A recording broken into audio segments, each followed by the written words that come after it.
नमस्कार, जय श्री कृष्ण, जय श्री राधे। आज आप सभी के समक्ष मैं परम श्रद्धेय पूजनीय स्वामी श्री राम सुखदास जी की अमृतमय वाणी को प्रस्तुत कर रहा हूँ और आज का विषय है अवगुणों को मिटाने का उपाय। हमारे अंदर में जो अवगुण हैं उनको कैसे मिटाया जा सकता है, इस विषय में सरल शब्दों में, सरल भावों में ये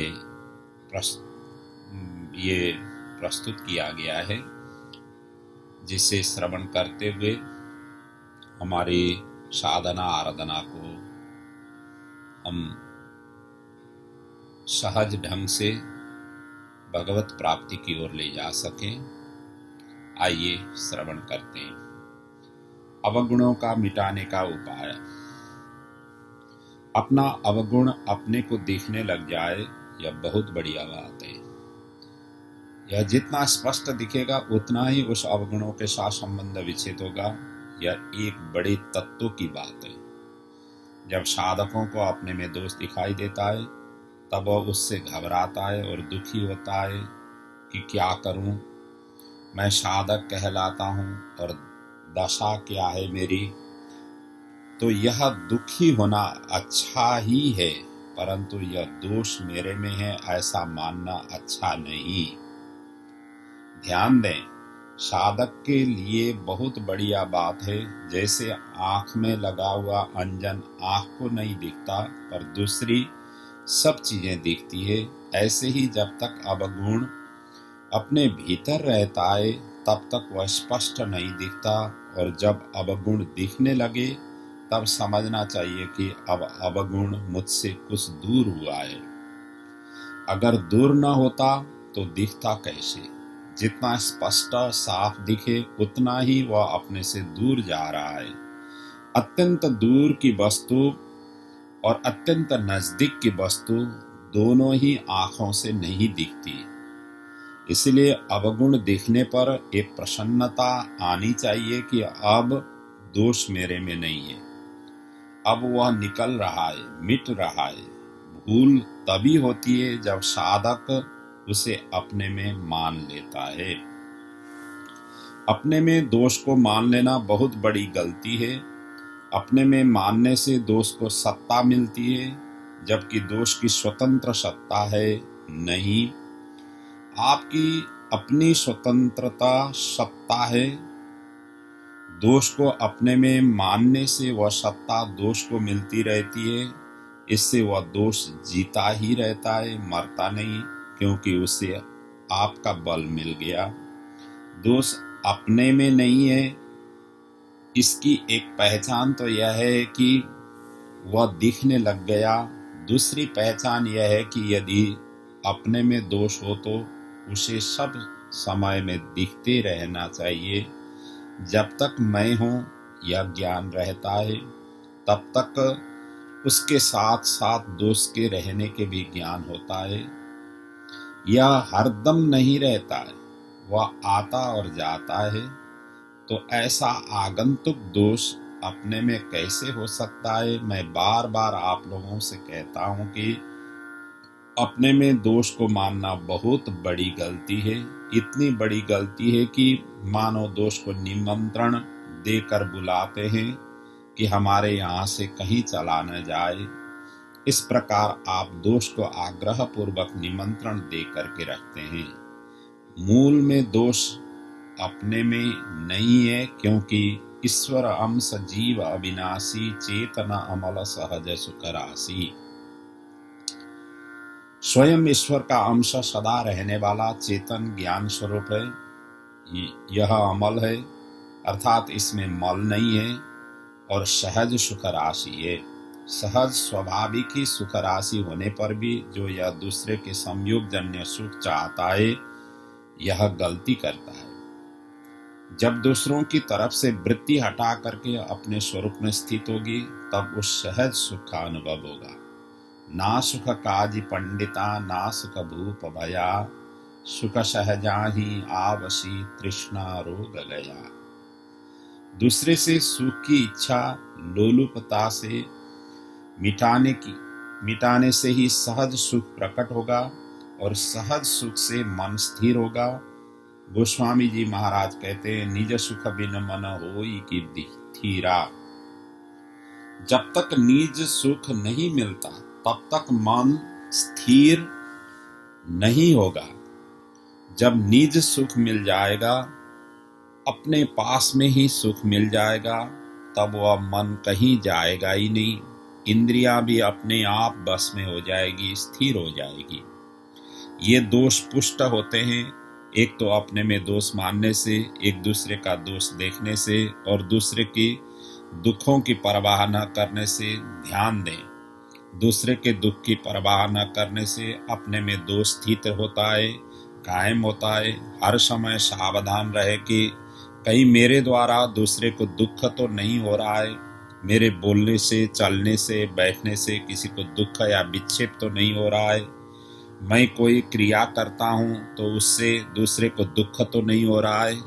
गीता में भगवान कहते हैं, लवन्ते ब्रह्म निर्माण ऋषय क्षीण कल्मषः छिन्न द्वेदा यतात्मान सर्वभूत हिते रतः। संपूर्ण प्राणियों के हित में रत हुए पुरुष निर्वाण ब्रह्म को प्राप्त होते हैं। ते प्राप्नुवन्ति मामेव सर्वभूत हिते रतः। संपूर्ण प्राणियों के हित में रत हुए पुरुष मुझे भी प्राप्त होते हैं। तो साधक निर्गुण तत्वों की प्राप्ति चाहे अथवा सगुण तत्व की, उसके लिए किसी को दुख न देने की वृत्ति की बड़ी भारी आवश्यकता है। दूसरे को कष्ट दुख देने वाले के तत्वों में स्थित नहीं होती। संत महात्माओं के सिद्धांत है, गीता के सिद्धांत है, भगवान के सिद्धांत है, उनके विरुद्ध तो करना ही नहीं है। मृत्यु भले ही हो जाए, अन्यथा सिद्धांत के विरुद्ध चलने से महान अपराध होता है। परमार्थ पत्रावली पुस्तक में मैंने एक दिन एक पत्र देखा था, बहुत सुंदर पत्र है वह पत्र सेठ जी ने भाई जी को लिखा था।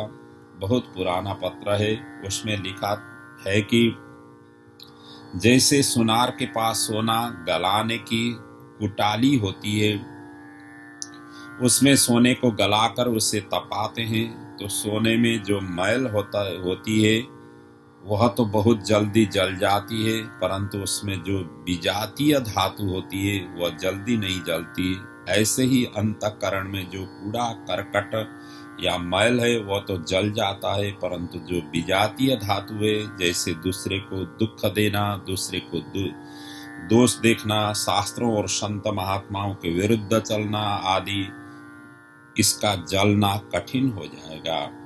साधन रूपी आग और सत्संग रूपी फूंक हरदम लगती रहेगी, तब तो वह जलता साफ हो जाएगा, स्वच्छ हो जाएगा। स्वरूप तो आपका स्वच्छ शुद्ध है ही। दूसरों का अहित करने वाला का बड़ा भारी नुकसान होता है। दूसरे का हित करने वाला को गीता ने परम योगी माना है। आत्मौपम्येन सर्वत्र समं पश्यति यो अर्जुन सुखं वा यदि वा दुखम सयोगी परमो मतः। तात्पर्य यह है कि जैसे कोई हमारी चीज ले जाए तो हमें बुरा लगता है, हमारे में दोष दिखता है तो बुरा लगता है, हमारी निंदा करता है तो बुरा लगता है, हमारा तिरस्कार करता है तो बुरा लगता है, हमारे मन के विरुद्ध करे तो बुरा लगता है। इस प्रकार आत्मोपम्येन, अपने शरीर की उपमा देकर सोचे कि दूसरे का ऐसा बर्ताव मुझे बुरा लगता है तो वैसा ही बर्ताव हम किसी से नहीं करेंगे। भोगी आदमी तो इसका यह अर्थ लेता है कि जिससे अपने को सुख हो वह काम करना है और जिससे अपने को दुख हो वो काम नहीं करना है, एवं बुरा बर्ताव करने वाले को खत्म करना ही, हटाना है। परंतु जो साधक होता है उसमें यह सावधानी होती है कि ये जो बर्ताव मुझे बुरा लगता है उसका अर्थ यह है कि ऐसा बर्ताव मैं किसी के साथ न करूं, और जो दुख आता है वह मेरी उन्नति के लिए आता है। दूसरे का आचरण हमें चुभता है तो ऐसा आचरण दूसरे को भी चुभता है, पक्की बात है। जैसे शरीर में कहीं भी होने वाला दुख हमें नहीं सुहाता, वैसे ही दूसरे का दुख भी हमें नहीं सुहावे। यदि हमारे शरीर, मन, वाणी, भाव आदि से किसी भी जीव को दुख होता है तो जल्दी साधन की सिद्धि नहीं होती। जैसे अपने शरीर में होने वाला सुख हमें सुहाता है, वैसे ही दूसरे को होने वाला सुख भी हमें सुहाना चाहिए। मनुष्यों में यह बड़ी कमजोरी है कि वह भजन, ध्यान आदि को तो साधन मानता है, पर दूसरों को दुखों की परवाह नहीं करता। यदि यही बात रहेगी तो वर्षों तक सत्संग साधन करने पर भी सुधार नहीं हो पाएगा। इसलिए कम से कम दूसरों के दुख न दे। सेवा करो तो अच्छी बात, सेवा न करो तो इतनी हानि नहीं, परंतु दुख देने से बड़ी भारी हानि होती है। साधक इससे जितना बचेगा उतना ही अपने सुख की कामना दूर होगी।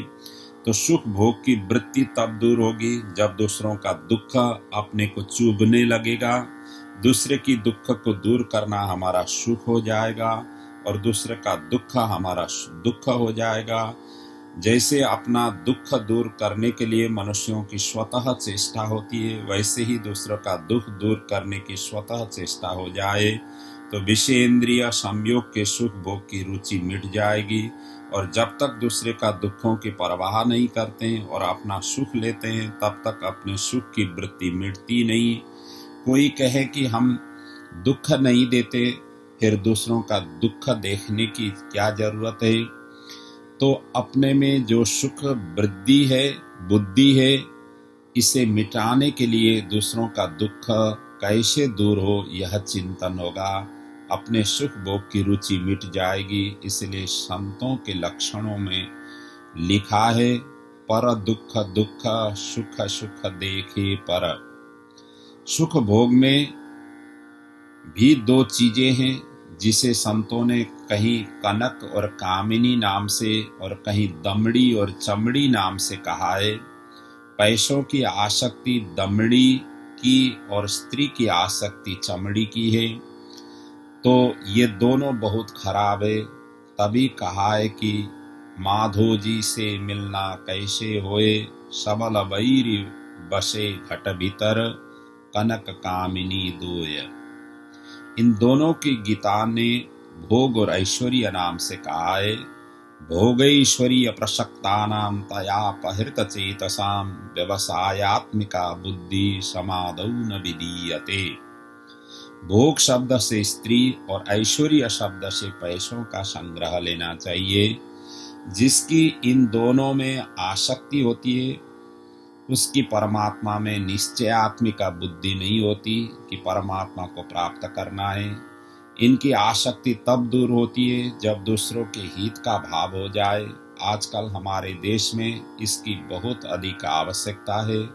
जैसे बीकानेर में कभी मदिरा न हो या कम पैदा हो तो बहुत मन में आती है कि मदिरा नहीं हुआ, क्योंकि यहाँ वह होता है। जहाँ मदिरा पैदा होता ही नहीं वहाँ मन में नहीं आता। ऐसे ही हमारे देश में साधुओं और गृहस्थियों में उपकारी आदमी बहुत हुए हैं। आज उनकी बड़ी भारी कमी होने से देश को उपकारी आदमियों की भूख लगी है। हमारे कारण किसी को दुख न हो, ऐसा विशेष ध्यान रखने से अपने सुख भोग की रुचि मिट जाएगी। जिसके मिटने से हमारी दोष युक्त वृत्तियां सब मिट जाएगी। हम वृत्तियों की तरफ ही ख्याल करते हैं, उसके कारण की तरफ नहीं। यदि कारण की खोज करके उसे मिटा दें तो सब दोष मिट जाए। अस्तु।